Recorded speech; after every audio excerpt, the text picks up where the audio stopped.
Yo, what's good? Welcome back to the OTT channel with the OTT review. You can call me Turrell, and Lorna Shore, you in the scope. Welcome back to the channel where we play games, review music, and have a good time. If you enjoy stuff in the video, like the video, subscribe to the channel. Really appreciate it. Catch every video when it goes live. The Goblin King is back, everybody. The Goblin King is back. Lorna Shore. Now, we know there's a new album dropping. And from the interviews with Will, I believe this is later in the year, like the American summer, from what I understand. But yeah, I've heard some pretty fun things about this album. I've heard it gets real heavy. I hear it gets melodic in the way of deathcore. All I know is I love Will Ramos. I think he is the most pleasant human being, the golden retriever of deathcore, and again, one of my favorite heavy vocalists at the present moment, because you really can't expect the vocals that come out of Will Ramos. When you first hear his voice and you look at him, you go, that's not supposed to come from you. But to be fair, it's not supposed to come from any human being ever, but it does. So look, I'm on the Lorna Shore wagon, and we got the song called Unbreakable. I'm so keen. Get out my way. Let's get right into it.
This is cool, man, because it's still deathcore-y, but it's still, this one gives a bit more like more general. General is not the word I want to use. Not mainstream either, because that just makes it sound like it's a mainstream song. It feels less like melodic, dramatic deathcore, and it just sounds like in your face, on stage, pit open deathcore. Where obviously other Lorna Shores, like obviously the absolute shit show we went through the previous song where I cried and almost died, where that was just like this melodic crazy masterpiece with production value of like basically 28 years later in a music video, and then breakdowns that just bust your brain, to this one where it's a bit more like on stage fun, like still deathcore, but like just in that way of it being a bit more just thrashy and fun, where you can't, like, it makes so much sense that the actual song is on a stage, because it doesn't have that like eerie gothy sound to the deathcore, you know what I mean? This is just more like straight in your face, like, this is deathcore, bitch, let's go. I love it. And just the layering Will's different screams is just it's just deadly, because you have Goblin high, Fry high, to then with underneath Will's lows, and it's just like you hear every frequency of a scream, and you're just like, there is no space for anything. It's just so over the top crazy. Will is just so talented. Come on, let's go.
Just before we go into the next section, first thing I wanted to say, I love that chorus.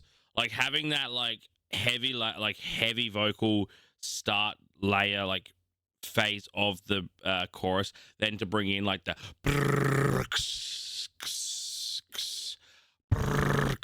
it's a great hook, like musically, because it's like it's hard to have a hooky chorus when you have deathcore vocals. And like that's nothing against deathcore. It's just it's hard to have a hook because it's just you're not singing along to it. Like we get there, we are Unbreakable, but like you're not singing along, because if everyone was singing along to what Will was doing, we'd have a lot more Wills out there, which is just not possible because we don't have any more Wills. We have the will and it's the way. But when the musical, like the musicality to it, blending in with the deathcore is actually making the chorus quite hooky. It's got a hook to it, and I really like that because again, when I'm listening to a Lorna Shore song, I'm not expecting a hook. I'm not expecting something that's catchy, but these choruses are catchy, and they're, again, I just love that this is one where it feels like you can be with the crowd with it. Again, it's that pub scene deathcore, but obviously at much higher quality. But it has that sense of when deathcores were in those grungy pub, like grungy underground places, and like pits would have 6 people, but you know, with teeth on the floor. You know, it has that feel to it where it's like it's a performance song in the retrospect of like having the crowd involved, and you know, just getting in the crowd's face and having them sing with you sort of perspective. It gives that feeling of the song where obviously, again, other songs don't have that. Like, you're not going to have Into the Hellfire where you like walk up to someone and be like, haha, sing with me. Or, you know, you're like leaning on someone. You're going to like have fire and burning hell behind you as it's happening. So like, yeah, this song's cool because it has that feel. But the second part of it as well is, can we just for 1 second, I don't know his name, but that guitarist is the Nonchalant God. I've seen him play live on like videos, and I've seen like through this, he's just so nonchalant, even though he is absolutely shredding. The man can shred. He has fingers of a god, and he just sits there like, and then like, absolute nonchalant god. Pay the respects. That's the Nonchalant Challenge 1. Come on now, let's finish this up.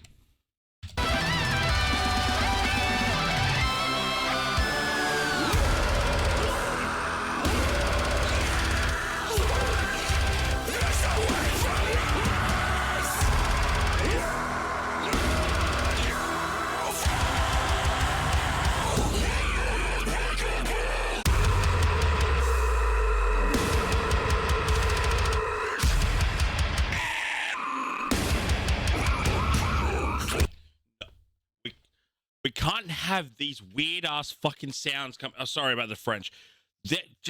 There's a new sound every single time. Like from the last one, we had the ratata fucking deathcore. I'm swearing, and I usually don't like drop the f-bombs, so I know I need to try to make some moolah off these videos, but the f word kind of removes that. Oh, I don't think I'm gonna bleep these, but we got the rat-ta-ta-ta-ta, and we got the pig squeal to low pig squeal in one sound in the previous song. And what was that? What was that? We're gonna go back, and then we're probably gonna really listen to the breakdown again. But oh my gosh, I'm going back 10 seconds because I kind of wasn't ready for that breakdown. Come on, Will. Come on, Big Willie.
Hell yeah.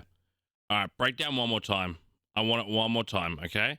Hey, I love you guys, and I want to like give you my thoughts and all that, but I need that breakdown just one more time, please. Okay? Yeah, cool. Everyone happy with that? Yeah, cool. We good? We good? All right, cool.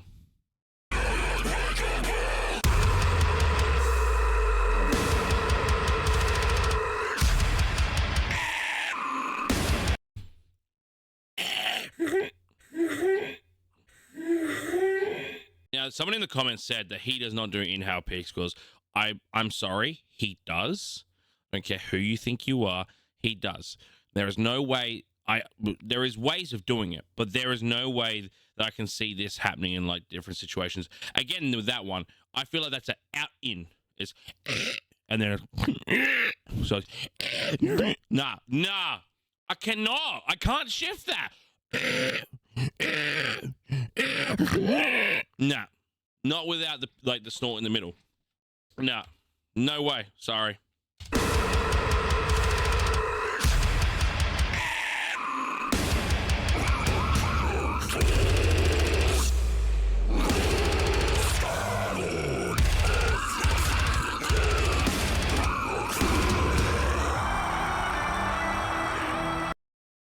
Damn, Will. Damn.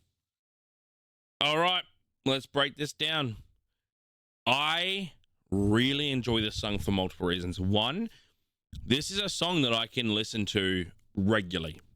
You know, sometimes when it comes to Lorna, it does take me like a bit of specific mood to listen to Lorna, because obviously death metal is a sad thing. It's like, for some people it's not your casual cruising music, and sometimes it's not your casual like gym music. Like, it takes a certain mood, and like Into the Hellfire I listen to a lot, like Oblivion, like I listened to that a few times. But again, it's that thing where it's also like a 7-minute song, so it's hard to want to like let yourself listen to a 7-minute song. And I should be biased because I used to listen to Coheed and Cambria, and I listen to Sleep Token, so like though they have long ass songs, but yeah, it takes a certain mood to want to stick around for 7 minutes a song.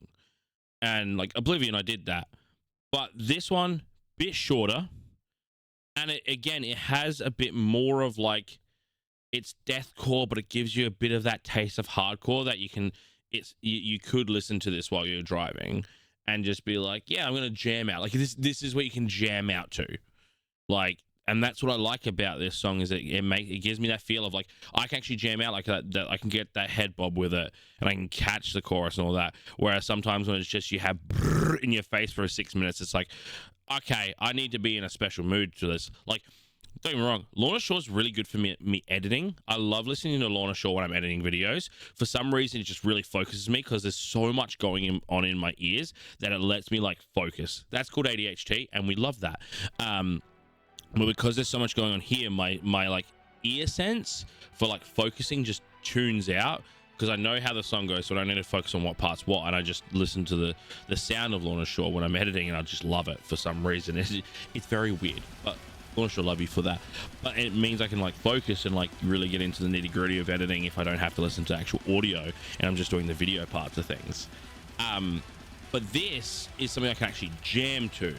Like, I could chuck this on, like with the D&D boys have come over, and you know, when we want to listen to something to jam with, I can chuck this on and all that sort of stuff. Or when I'm driving to work, like I can definitely jam out to this song. But it still has, it's still dumb heavy. It's still got that Lorna Shore, Will Ramos stamp of approval, where it's like, we're still doing it heavy. We're still going to blow your brains out. We're still going to give you Goblin. We're still going to throw in some nasty ass sounds in there, but it then steps back and goes, we're having a little fun. It reminds me of how Slaughter Prevail did Russian Grizzly in America, how they changed the style a little bit so they can have a bit more fun with it. So I'm apologies if, like, you know, Slaughter and Lorna are versing, and it's like, don't mention each one in the videos. But I like to make comparisons because at the end of the day, it's music, and we should all enjoy every type of bit of music, and we should mention other bands in videos because, you know, they're all doing the same thing. They're all damn good at it, and Lorna is well ahead of the curve in when it comes to a lot of things at the present moment. So they shouldn't be under threat of any other bands. But it's all love, and it's all love, and it's all music. But yeah, I really enjoyed this. This is something I can jam to and get filthy ass headbangs and punch everything in sight for about 3 seconds when I just hear a nasty sound. It's great. I love it. And yeah, this is cool because it means that we might get different elements to the album. Like, I know we're going to get that really gothy, like, dramatic deathcore sounds in the next couple of tracks probably. We're going to get some real heated, like, in-your-face screams. We're going to get probably one absolutely, undeniably hell-spawn, grotesque song where it's just going to be like, everyone just sit down and just shut up and listen to the music because it's going to be dumb heavy. And then we're just going to get some beautiful melodic pieces because that's what Lorna Shore do.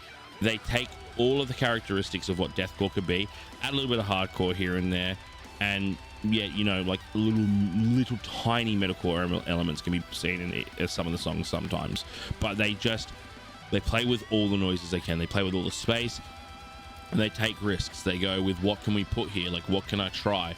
Because they're not shy of trying something. They're not shy of, you know, putting a bit of a risky sound in there or giving something a go. And like, that just shows here again, because it is away from like the dramatic gothy deathcore that we get used to with Lorna Shore. This was fun. It was a fun track. I wanted to be there. Like, and I was saying before, it's not one of the, like, most of the songs aren't those ones where you like give the mic to someone and let them scream it back at you. But you see there where a crowd surfer comes in and he like wraps around and gives them the mic. It's that feeling when you get this song. It's like old school hardcore used to be, but it's with like the major deathcore element of Lorna Shore. It's got the deathcore vocals with the deathcore tuning and just a blast a lot of the time, but it still gives off a hardcore vibe, which is what I love because I was brought up on hardcore. I was brought up on Stick to Your Guns. Chelsea Grin, more deathy, but you know, I was brought up on Chelsea Grin. I was brought up on the Ghost Inside, so that true hardcore sound, you know. So I'm a hardcore boy, and dabbling with death metal or deathcore, to have that touch where they've sort of found that mold right in the middle. I really like this song. It did what it needed to. So all I can say is, Lorna Shore, thank you for bringing me an absolute banger to the Sword Reactor. Thank you guys for being here. If you enjoyed yourself, please like the video, subscribe to the channel, get notified when we drop anything. Also, we stream on Twitch every Friday, 8 p.m. Australian Eastern Standard Time. We can play games, we can get into D&D, we listen to music, we have a good time. Come check it out. Otherwise, there is a Discord link below where you can get notified of everything when it drops. All the live streams, all the giveaways, and everything in between. Or even get to know some of the community and myself, because we're always in there having a chat. Come check it out. Or otherwise, comment down below what you want to see next. I'll see you in the next one. And as always, love, peace, and merry.